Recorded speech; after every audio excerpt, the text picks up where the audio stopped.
ഇതും ഒരു പഴംപൊരിയാണ്. ഇതെങ്ങനെയാണ് ഉണ്ടാക്കാൻ നോക്കാം. അതിനു വേണ്ടിയിട്ട് ആദ്യം തന്നെ ഒരു 3 പഴം എടുത്തിട്ടുണ്ട്. അധികം പഴുക്കാത്ത ഒരു മീഡിയം പഴുപ്പുള്ള ഇതുപോലത്തെ പഴം 3 എടുക്കുക. ഇനി ഇതിൻ്റെ 2 ഭാഗം ഒന്ന് മുറിച്ച് കളഞ്ഞതിന് ശേഷം ഇതുപോലെ നടുവേ ഒന്ന് മുറിച്ചെടുക്കാം.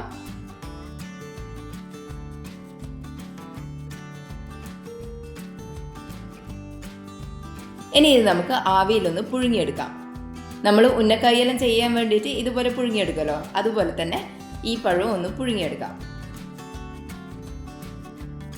ഇനി ഒരു പാത്രത്തിലേക്ക് ഒരു 3 ടേബിൾ സ്പൂൺ മൈദ ഇട്ട് കൊടുക്കാം.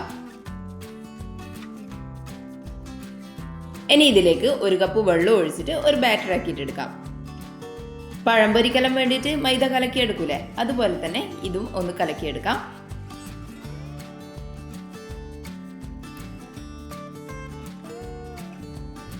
കട്ടകളൊന്നും ഇല്ലാണ്ട് കലക്കിയെടുത്തതിന് ശേഷം ഇതിൻ്റെ അകത്തേക്ക് 1 ടേബിൾ സ്പൂൺ പഞ്ചസാര ഇട്ട് കൊടുക്കാം.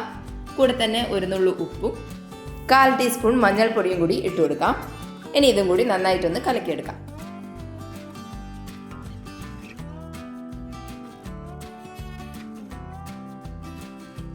ഒരു 10 മിനിറ്റ് മതിയാവും. നമ്മൾ വേവിക്കാൻ വെച്ചിട്ടുള്ള പഴം നന്നായിട്ട് വെന്ത് വന്നിട്ടുണ്ടാവും. ഇനി ഇത് എടുത്ത് മാറ്റിയതിന് ശേഷം ചൂടാറാൻ വേണ്ടിയിട്ട് മാറ്റി വെക്കാം. നമുക്ക് കൈകൊണ്ട് ഇത് മുറിച്ചെടുക്കാൻ പാകത്തിനുള്ള ചൂടായി കഴിഞ്ഞാൽ ഇതിൻ്റെ തൊലിയെല്ലാം കളഞ്ഞതിന് ശേഷം നടുവിലുള്ള കറുപ്പെല്ലാം എടുത്തു മാറ്റാം.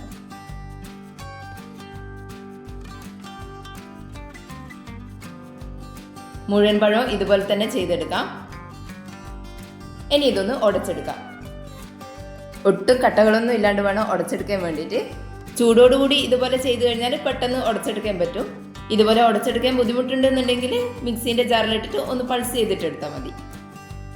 പഴം ഇത്രയും വേവാൻ പാടുള്ളൂ. കൂടുതൽ വെന്ത് കഴിഞ്ഞാൽ നമുക്ക് ഇതുപോലെ ഉടച്ചെടുക്കാൻ ഈസി ആയിരിക്കും, പക്ഷേങ്കിൽ നമുക്കിത് ഉരുട്ടിയെടുക്കാൻ ബുദ്ധിമുട്ടായിരിക്കും. ഇതുപോലെ ഒട്ടും കട്ടകളൊന്നും ഇല്ലാണ്ട് ഉടച്ചെടുക്കാം. ഇനി നമ്മൾ കൊഴുക്കട്ടിയെല്ലാം ഉണ്ടാക്കിയെടുക്കുന്ന പോലെ ഒന്ന് ബോളാക്കിയിട്ടെടുക്കാം. ഈ ഒരു വലുപ്പത്തിൽ വേണം ചെയ്തെടുക്കാൻ വേണ്ടിയിട്ട്. ഇതുപോലെ കൈവെള്ളയിൽ വെച്ചിട്ട് നന്നായിട്ട് ഉരുട്ടിയെടുക്കാം. ഇനി ഇത് ചെറുതായിട്ടൊന്ന് പരത്തിയെടുക്കുക കൈവെള്ളയിൽ വെച്ചിട്ട് തന്നെ. എന്നിട്ട് ഇതിൻ്റെ നടുവിൽ ഇതുപോലെ ഒരു കുഴി പോലെ ആക്കിയെടുക്കാം. ഇനി ഇതിൻ്റെ അകത്തേക്ക് 1 പീസ് ചോക്ലേറ്റ് വെച്ച് കൊടുക്കാം. ഞാനിപ്പോൾ ഡയറി മിൽക്കിൻ്റെ 1 പീസാണ് വെച്ച് കൊടുക്കുന്നത്. അതല്ല വേറെ ഡാർക്ക് ചോക്ലേറ്റോ അല്ലെങ്കിൽ ചോക്ലേറ്റ് ചിപ്സോ എന്തോ വേണമെങ്കിലും ഇട്ട് കൊടുക്കാം. ഇനി ഇതൊന്നുകൂടി ഇതുപോലെ ഉരുട്ടിയെടുക്കാം. ഇതുപോലെ ബാക്കിയുള്ളതും കൂടി ചെയ്തെടുത്തിട്ടുണ്ട്. ഇനി നമ്മൾ ആദ്യം തയ്യാറാക്കി വെച്ചിട്ടുള്ള ബാറ്ററിലേക്ക് ഇത് ഇട്ട് കൊടുക്കാം.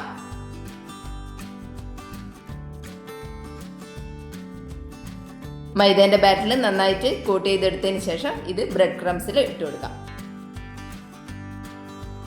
ഇതുപോലെ നന്നായിട്ടൊന്ന് കോട്ട് ചെയ്ത് കൊടുക്കാം.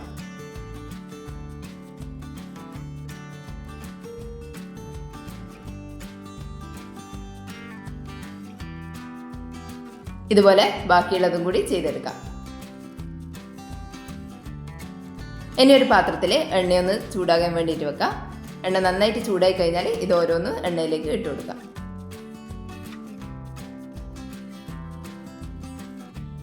മൂന്ന് പഴം വെച്ചിട്ട് ഇതുപോലെ 6 എണ്ണമാണ് ഉണ്ടാക്കിയെടുക്കാൻ പറ്റുക.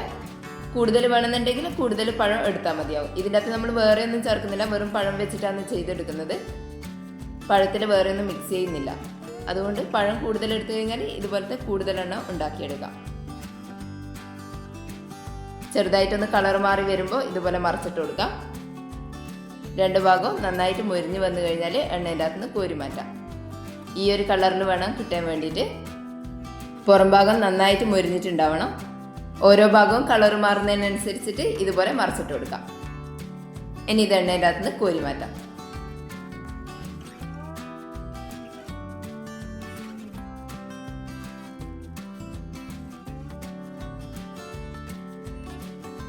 ഇത്രയേ ഉള്ളൂ. പഴം വെച്ചിട്ട് സിമ്പിളായിട്ട് ഉണ്ടാക്കാൻ പറ്റിയ ഒരു സ്നാക്സാണ്. കുട്ടികൾക്കെല്ലാം എന്തായാലും ഇഷ്ടപ്പെടും. എപ്പോഴും പഴംപൊരി ഉന്നക്കായെല്ലാം ചെയ്തെടുക്കുന്നതിന് പകരം ഇതുപോലെ എന്തെങ്കിലും ഒന്ന് ഉണ്ടാക്കി കൊടുത്താൽ കുട്ടികൾക്കും കൂടുതൽ ഇഷ്ടമാവും. ഇതിൻ്റെ പുറഭാഗം നല്ല ക്രിസ്പിയാണ്. അതിൻ്റെ ഉള്ളിൽ സോഫ്റ്റ് പഴവും അതിൻ്റെ ഉള്ളിൽ മെൽറ്റായ ചോക്ലേറ്റും കൂടി ആകുമ്പോൾ ഭയങ്കര ടേസ്റ്റാണ്. എന്തായാലും ഒന്ന് ഉണ്ടാക്കി നോക്കണം. എളുപ്പത്തിൽ ഉണ്ടാക്കിയെടുക്കാൻ പറ്റിയ ഒരു അടിപൊളി റെസിപ്പിയാണ്. വീഡിയോ കണ്ടിട്ട് ഇഷ്ടപ്പെട്ടിട്ടുണ്ടെങ്കിൽ എന്തായാലും ഒന്ന് ലൈക്ക് ചെയ്ത് സബ്സ്ക്രൈബ് ചെയ്യണേ. താങ്ക്